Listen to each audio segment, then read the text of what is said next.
Australian Romance Readers Association, our host for today's event. I'd like to begin by acknowledging the traditional custodians of this land, the Gadigal people of the Eora Nation. I would also like to pay respect to the elders, both past and present, of the Eora Nation, and extend that respect to other Aboriginals present. On behalf of ARRA, I'd like to welcome you all to this very exciting event. We're delighted to be able to host a morning with Julia Quinn, and we must thank Jane and Sarah and the staff at HarperCollins Australia for helping us to arrange it. We'd also like to thank Hayley from Booktopia, she's outside manning the bookstore, for bringing along plenty of books for those of us who are missing titles from Julia's backlist. And finally, the staff at Chella's restaurant downstairs. I don't think we could have asked for a more appropriate venue to meet a best-selling historical romance author. Look, I know some of us here today, and I won't name names, are super excited to meet Julia, but to give you time to compose yourselves and get your heart rates back down to a healthy level, I'd like to take this opportunity to briefly talk about ARRA and its role in the romance community. ARRA was established 5 years ago to hold a romance readers convention, and I'm pretty sure many of you were at that convention. And the next one is scheduled to be held in Canberra in 2015. We've had some very popular and, more importantly, beloved authors as keynotes, including Sherilyn Kenyon, Mary Janice Davidson, Susan Grant, Stephanie Lawrence, Liz Maverick, Nalini Singh, Anna Campbell, Cindy Gerard, Anne Gracie, Rachel Vincent, and Kristen Higgins. And we've also had hundreds of romance authors from around Australia attending our events. ARRA runs an annual Romance Readers Award judged by you, our readers, and we hold romance signing events most years. The most recent one was at Fremantle just last Saturday, which Julia was in. She had the most popular table, as you can imagine. People were on their knees. That was Kate. All this is to say that ARRA is committed to bringing authors and Australian readers together whenever there's an opportunity. And today I'm absolutely thrilled that we get an opportunity to meet with one of my favourite romance authors, Julia Quinn. In other words, ARRA is totally awesome, and I hope you'll consider becoming a member if you are today. And if you'd like to find out more, you can talk to myself or to Debbie, who's got the video camera, afterwards, especially if you're staying for tea. Now, hopefully that's settled everyone's nerves a little, and we're a little less likely to hyperventilate, including me, at least on the outside. Julia Quinn needs no introduction, but I'd like to mention a few highlights from her amazing career. Julia sold her first book at the age of 24 while deciding which university medical program to enroll in, and essentially gave up being a doctor to write romance pieces. So, Cure of Heartaches. Since then, she has written 30 books, 12 of which have hit the New York Times bestseller lists. Most notably, Mr. Cavendish, I Presume, which reached #1 on the mass market paperback fiction list. In the US, there are over 10 million copies of her book in print. She has won, is that more than like the number of people in Australia? half. One for every 2 people. Well, maybe one for every one. That's right. Sorry. She has won the prestigious Rita Award 3 times, and she is the youngest member to be inducted into the Romance Writers of America Hall of Fame. Ladies and gentlemen, please welcome best-selling author of awesome historical romance novels, Julia.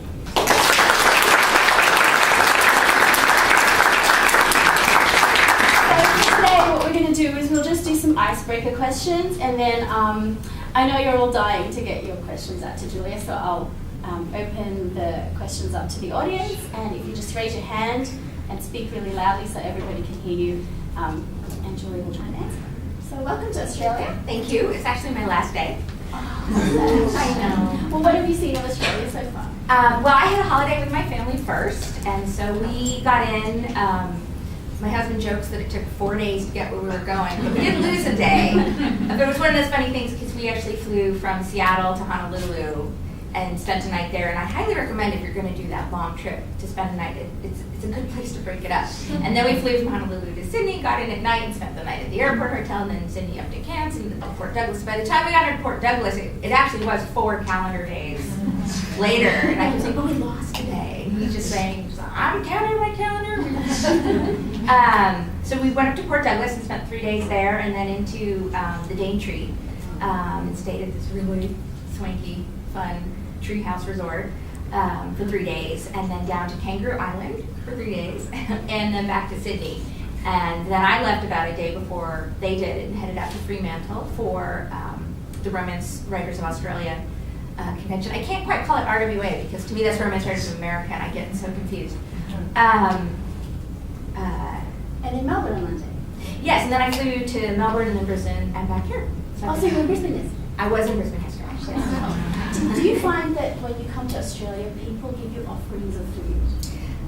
I know why you're asking that. I have received Tim Tam offerings everywhere, and they're so good.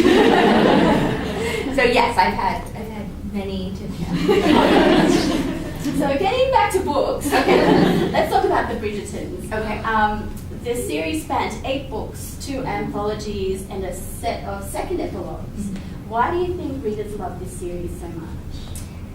You know, I think there were 2 things that really got into it. I think at first it was the creation of Lady Whistledown, who, if you haven't read the books, is a gossip columnist whose columns open each of the chapters in the first 4 books.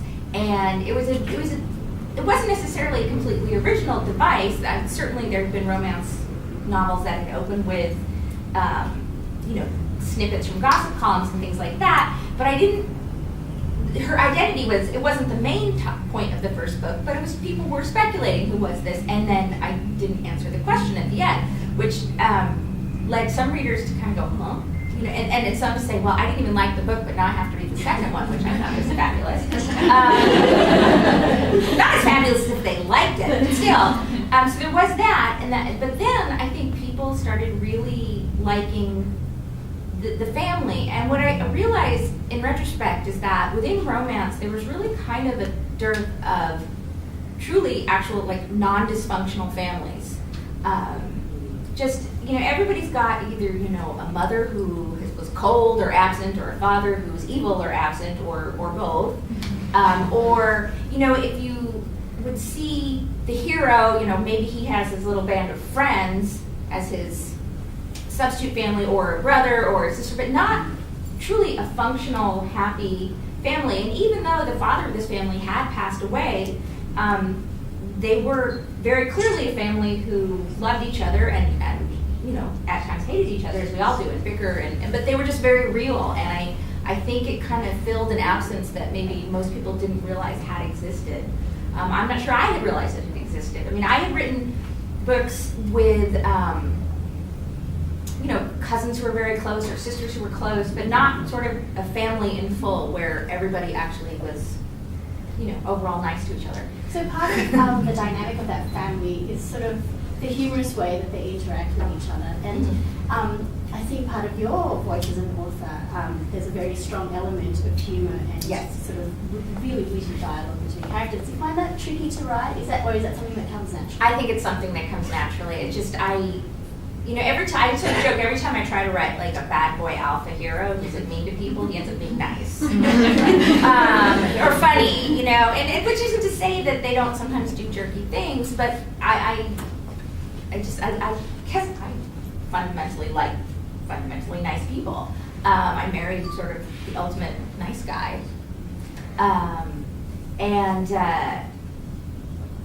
don't know, I think life is kind of funny, and families are funny. Sort of my favorite, I don't know why I was thinking of this recently, but just to give you an example of what my family's like, there's a great moment, I think it was in my 20s, when we were all in this little vacation cottage in Maine, which was much too small for my whole family. Not to mention that my husband and I had to bring our 2 pet rabbits with us because we didn't have anybody to take care of them. And so they were in their cage and all, but there was no room in our cabin. We had our own cabin. Our cabin for them, so they just scrabbled around waking everybody else up, which was great. But so my brother, for some reason, was torturing my older sister, who of course had tortured me growing up because she was always this much bigger than me. And they were somehow like the wrestling match had ended up in the bathroom, and I'm just sitting there grinning, and my sister's going, help me. I'm like, oh no. Like I've waited my whole life for this. At which point my brother turns to her and goes, well, you just let me put your head in the toilet and then we can all get lunch, That's my life, and so it's not surprising that that's how, you know, my characters act as And well. of that series, which was the most challenging to write for you? Not a thing. Because they're all, some of them were very different from the others. Yeah, you know, I think the most challenging was actually the last one, On the Way to the Wedding, because the hero, Gregory, had started off as a little, you know, I don't know, 11, 12-year-old kid, and I have to grow this person up into my mind into an adult male, and so that's a little tricky, I think, to do. And also, you know, heroes usually have, you know, some sort of fatal flaw or, you know, something that's holding them back from falling in love. And I've got this person, and there's no logical reason why he would not believe in true love. I mean, now, by this point, his 7 brothers and sisters are all in these, you know, fabulously happy marriages. So why on earth would he doubt that love existed? So then I had to, you know, create him into a character who was perhaps a bit too much of a romantic, which some people didn't like, actually. Some people said, oh, well, you know, he seemed too young and foolish. And I thought, saying, well, you know, sure, he's 26 and everybody, you know, everybody in his family's happy, so why wouldn't he think he could be happy too? So, because I always get a little aggravated when a writer has a secondary character and then changes them completely so that they can be the hero of the book, so they can be a dark hero when they weren't a dark character to begin with, you know. So you could never be a pirate. Really cool. Like for Gregory to be a pirate? Oh, was he supposed to be a pirate? No. Okay. Well, you'd be a nice pirate, you know. So now you're writing a series of 4 books featuring the Smythe-Smith Yes. family, or extended family. For readers who haven't caught up with your backlist, could you tell us a bit about where they came from and what your next book, Summer Law Kisses, is about? So the Smythe-Smiths actually first appeared in my 3rd novel, Minx, when I needed to get the hero and heroine to some sort of social event where they could interact. And I didn't want it to be a whole big ball or anything, and so I thought, okay, well, you know, musicale performance. And then I thought, well, bad music is much funnier than good music, so I made it a really, really bad performance, and I sort of set it up with like there being one girl, because they were the cousins performing, who obviously knew that they were bad, and the rest of them were all like blissfully happy with this terrible performance, and just one girl who looked utterly miserable. And I thought, oh, someday maybe I'll write about her, and that kind of fell by the wayside, but the concert came back. And I think actually the first time it came back, it was a mention in a Lady Whistledown column, which I thought was really fun. And then I set the scene there, and it was so much fun that I set another scene there and another one. And so by the time I finished the Bridgertons, actually a few books later, I think they'd been in 3 or 4 books. And not only was it, you know, funny scenes, but it actually gave an opportunity for, I think, deeper characterizations of the characters who attended the series, you know, because, you know, they weren't cruel about it. You know, they'd be like, why on earth do we do this to ourselves? And then, you know, they realized it was to be nice to the poor girl who wants to throw herself through the window and she's embarrassed. And, yeah, but what was interesting, it wasn't until fairly recently that I started getting a lot of comments from readers asking for a book about them. They'd been there so long, but people really hadn't kind of noticed them so much until I think after What Happens in London. I think that's when people really started saying, are you going to write a book about Smythe-Smiths? And it was a little tricky because I had to think, okay, I'd always made it sound like there was always one of the characters who clearly hated what she had to do. And it was, you know, it was different girls each time too, because once you got married, you didn't have to perform anymore. So I had to figure out a way, like, they couldn't all be oblivious, you know, so I was like, okay, well, how is it that, you know, who knows they're bad but fakes it really well, you know, that sort of thing. So anyway, and then so I did 2 books. The book that's coming out this fall is The Sum of All Kisses, and that's about Sarah Plensworth, whose mother was a Smythe-Smith, so that's how she's stuck in there. And she pretty much hates performing, and in fact, nearly ruined the whole show when she claimed to be sick at the performance in the first book. And the governess had to step in, which was how I managed to have the governess be the heroine of the next book, because it was the Smythe-Smith Quartet, so I wanted all the books to be about women who had performed at it. But I was trying to figure out some ways that I could write some different things. And it was also a way to have somebody in there who apparently could fake looking like, wasn't the worst thing in the world.